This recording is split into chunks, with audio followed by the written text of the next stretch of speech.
From the session_longops view, you find that some of the database users have long-running queries that consume a lot of CPU time.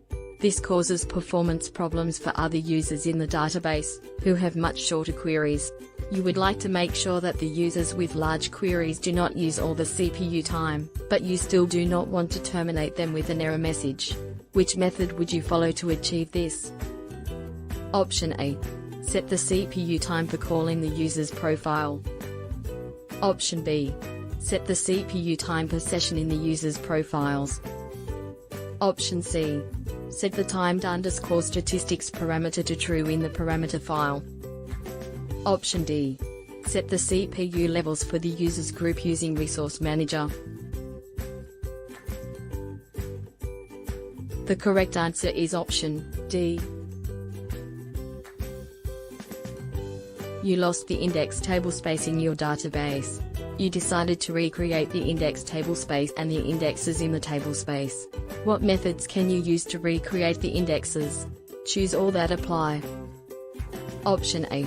SQL scripts. Option B. Recovery Manager, RMAN, script. Option C.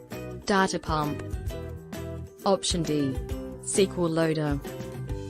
Option E. Flashback database.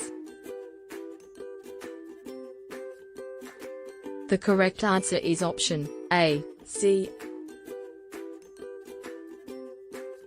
You notice that large memory allocations for the Oracle backup and restore operations are causing a performance overhead on the shared pool. Which memory structure would you configure to avoid this performance overhead? Option A. Recycle buffer cache. Option B. Large pool. Option C. Streams pool. Option D. Keep buffer cache. Option E. Redo log buffer. The correct answer is option B.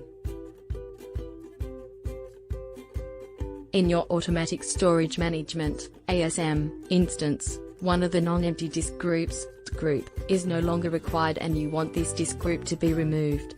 You execute the following command to achieve this objective: drop disk group excluding contents. What would be the result of this command? Option A. This command would result in an error because the disk group is not empty. Option B.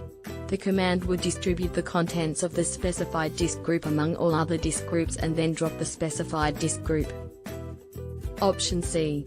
The command would result in the contents being moved to the parent disk group and dropping of the disk group. Option D.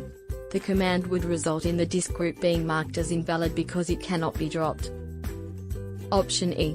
The command would drop the disk group, ignoring the excluding contents option.